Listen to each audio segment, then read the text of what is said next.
latest on the war in Ukraine.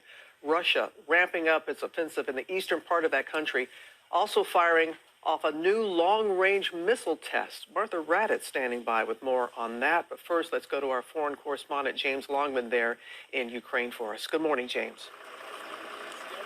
Yeah, good morning, Robin. We're in Zaporizhia, where just in the last few moments, columns of cars have just arrived from the occupied areas of eastern Ukraine. Now, these are private vehicles where people are just finding any way they can to get out of that region. These are the towns and cities around Mariupol. But as of now, the humanitarian corridors into the city itself are failing. This morning, as Russia's grip on Mariupol tightens, Ukrainian forces are holding on. They're dug in at their stronghold at the Azovstal steel plant. Russian President Vladimir Putin declaring victory there, announcing a halt to the Russian assault on the compound in an effort, he says, to save the lives of Russian soldiers. But he told his troops to seal off the plant. Officials think 120,000 civilians are still trapped in the city. President Zelensky says that without the necessary arms, they'll be unable to break the Russian siege. But he offered an exchange for those trapped in Mariupol. Saying we are open to different formats of exchange for our people, for Russian people, Russian military that they've left behind. The US Secretary of State warning the atrocities in the city could be worse than the horrors seen in Bucha after Russians withdrew from that area. We can only anticipate that when this tide also at some point recedes from Mariupol, we're going to see far worse, if that's possible to imagine. President Biden huddling with his top military officials, touting US and NATO efforts to supply arms to the Ukrainian forces.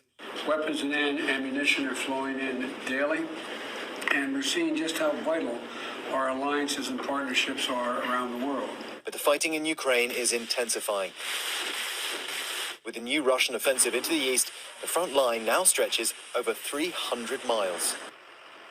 Now, that's a 300-mile front that Ukraine is going to find very difficult to defend, unlike the area around Kyiv. And that is why the United States is preparing to send hundreds of millions of dollars more of military aid. Robin? All right, James, thank you.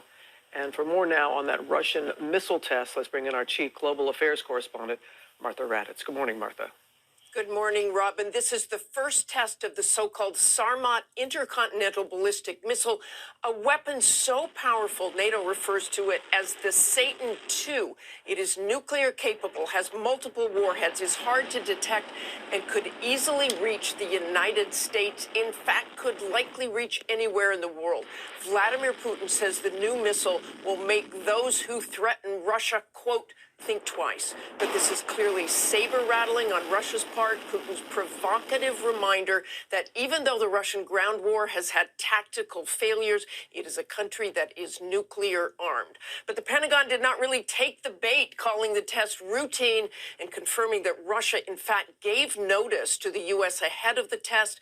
But routine or not, this launch is not at all helpful in this environment. In fact, earlier this month, the U.S. canceled its own ICBM test in an effort to lower nuclear tensions. Whit? All right, Martha, thank you. Hi, everyone. George